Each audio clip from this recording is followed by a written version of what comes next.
राधे राधे दोस्तों, आप सभी का आपके अपने चैनल धर्म शक्ति में स्वागत है। माता लक्ष्मी और श्रीमन नारायण की कृपा आप और आपके परिवार पर सदैव बनी रहे। आज हम कार्तिक मास के तृतीय अध्याय की कथा और महात्म्य का श्रवण करेंगे। इतनी कथा सुनकर नारद जी पूछने लगे कि हे ब्राह्मण, आप मुझे उत्तम देवता का पूजन बताइए।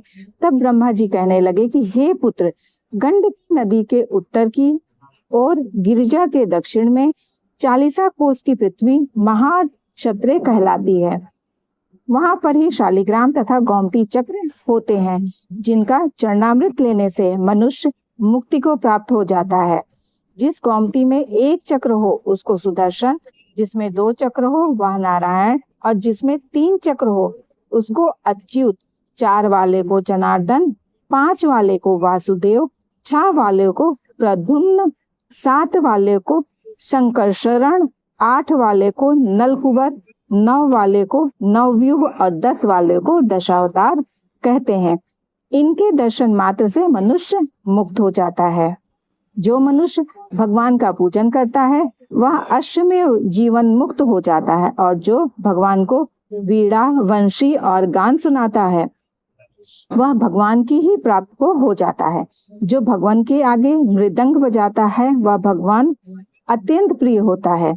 जो भगवान के आगे धूप जलाता है वह कभी नरकगामी नहीं होता। पूजन जो श्रद्धा से किया जाए हो वही पूर्ण होता है। आइए अब सुनते हैं कार्तिक मास के तृतीय अध्याय की कथा। अध्याय 2 में हमने सुना था कि सत्यभामा भगवान श्री कृष्ण के मुख से अपने पूर्व जन्म के पुण्य का प्रभाव सुनकर कितनी प्रसन्न होती हैं। आइए अब आगे की कथा सुनते हैं। सत्यभामा ने कहा, हे प्रभु, आप तो सभी काल में व्यापक हैं और सभी काल आपके आगे एक समान है। फिर यह कार्तिक मास ही सभी मासों में श्रेष्ठ क्यों है? आप सब तिथियों में एकादशी और सभी मासों में कार्तिक मास को ही अपना प्रिय क्यों कहते हैं? इसका कारण बताइए। भगवान श्री कृष्ण ने कहा, हे भामिनी, तुमने बहुत अच्छा प्रश्न किया है। मैं तुम्हें इसका उत्तर देता हूँ, ध्यान पूर्वक सुनो। इस प्रकार एक बार महाराज बेन के पुत्र राजा पृथु ने प्रश्न के उत्तर में देवर्षि नारद से प्रश्न किया था, और जिसका उत्तर देते हुए नारद जी ने उन्हें कार्तिक मास की महिमा बताते हुए कहा, हे राजन, एक समय शंख नाम का एक राक्षस बहुत बलवान और अत्याचारी हो गया था।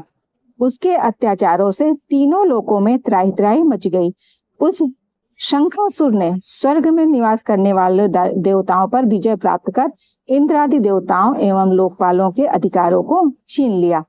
उससे भयभीत होकर समस्त देवता अपने परिवार के सदस्यों के साथ सुमेर पर्वत की गुफाओं में बहुत दिनों तक छिपे रहे। तत्पश्चात वे निश्चिंत होकर सुमेर पर्वत की गुफाओं में ही रहने लगे।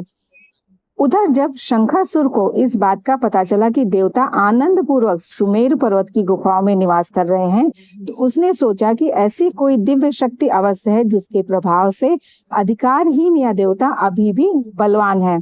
सोचते सोचते वह इस निर्णय पर पहुंचा कि वेद मंत्रों के बल के कारण ही देवता बलवान हो रहे हैं। यदि इनसे वेद छीन लिए जाएं तो वे बलहीन हो जाएंगे। ऐसा विचार कर शंखासुर ब्रह्मा जी के सत्यलोक से शीघ्र ही वेदों को हर लाया। उसके द्वारा ले जाए जाते हुए भय से उसके चंगुल से निकल भागे और जल में समा गए। शंखासुर ने वेद मंत्रों तथा बीज मंत्रों को ढूंढते हुए सागर में प्रवेश किया, परंतु ना तो उसको वेद मंत्र मिले और ना ही बीज मंत्र। जब शंखासुर सागर से निराश होकर वापस लौटा तो उस समय ब्रह्मा जी पूजा की सामग्री लेकर सभी देवताओं के साथ भगवान विष्णु की शरण में पहुंचे और भगवान को गहरी निद्रा से जगाने के लिए गाने बजाने लगे और धूप, गंध आदि से बारंबार उनका पूजन करने लगे।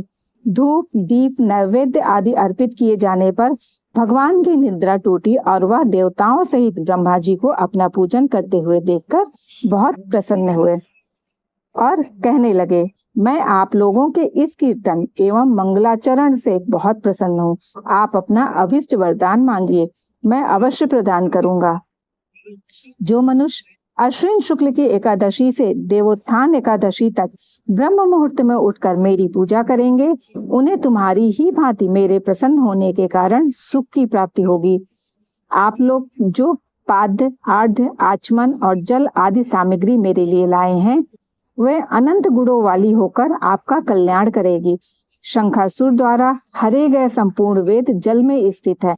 मैं सागर पुत्र शंखासुर का वध करके उन वेदों को अभी लाए देता हूँ। आज से मंत्र, बीज और वेदों सहित मैं प्रतिवर्ष कार्तिक मास में जल में विश्राम किया करूंगा। अब मैं मत्स्य का रूप धारण करके जल में जाता हूँ। तुम सब देवता भी मुनीश्वरों सहित मेरे साथ जल में आओ। इस कार्तिक मास में जो श्रेष्ठ मनुष्य प्रातः काल स्नान करते हैं, वे सब यज्ञ के अवहित स्नान द्वारा भली भांति नहा लेते हैं। हे देवेंद्र, कार्तिक मास में व्रत करने वाले को सब प्रकार से धन, पुत्र, पुत्री आदि देते रहना और उनकी सभी आपत्तियों से रक्षा करना। हे धनपति कुबेर, मेरी आज्ञा के अनुसार तुम उनके धन धान्य की वृद्धि करना, क्योंकि इस प्रकार का आचरण करने वाला मनुष्य मेरा रूप धारण करके जीवन मुक्त हो जाता है। जो मनुष्य जन्म से लेकर मृत्यु पर्यंत विधि पूर्वक इस उत्तम व्रत को करता है, वह आप लोगों का भी पूजनीय है। कार्तिक शुक्ल पक्ष की एकादशी तिथि को तुम लोगों ने मुझे जगाया, इसलिए यह तिथि मेरे लिए अत्यंत प्रीतिदायिनी और माननीय है। हे देवताओं, यह दोनों व्रत नियम पूर्वक करने से मनुष्य मेरा सानिध्य प्राप्त कर लेते हैं। इन व्रतों को करने से जो फल मिलता है, वह अन्य किसी व्रत से नहीं मिलता।